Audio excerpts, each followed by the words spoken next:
11-17. Matt Wentz in for Betsy tonight. You said Yeah. something earlier that got our attention.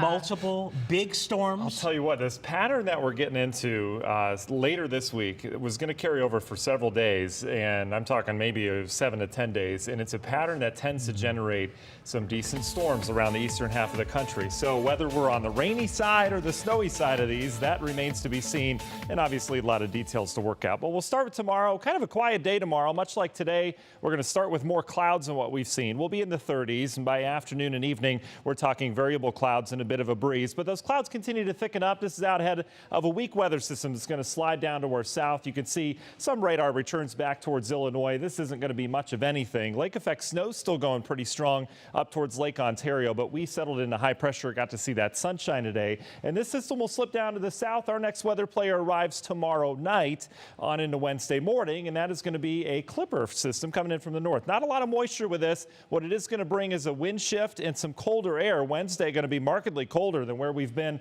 over really the last week and a half or so. So we'll take you hour by hour through the forecast. Notice the clouds tomorrow morning. We're near 30 degrees out the door, breaking into some sunshine. I think we have another nice day tomorrow with that southwest wind. Ought to propel our temperatures. I'm going to go mid-40s once again, much like today, and we'll be in and out of those clouds. By tomorrow night, though, that's when things start to change. That clipper system moves through the area. That will ignite some lake effect snow and some lake enhancement snow. The system ought to have a little bit with it. But notice the timing of this. We're talking Wednesday 3 a.m., so this stuff can accumulate pretty quickly once that sun goes down. So we may have some slick spots as you're preparing for your Wednesday morning commute. That will transition to some light lake effect snow. It's not going to last real long.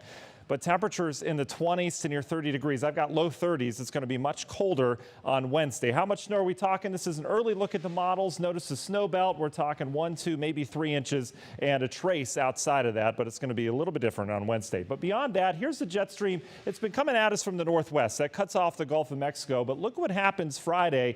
It starts to churn out of the Gulf. In this pattern, when you have a jet stream that wraps like this, that equals some pretty decent chances of some storm systems to develop. And we've got one such storm system that will develop on Friday, bringing us lots of rain and continuing into Saturday as well. Tonight's forecast, we're in the 20s, partly cloudy skies. Tomorrow, 40s. I think a beautiful Tuesday before the cold air arrives.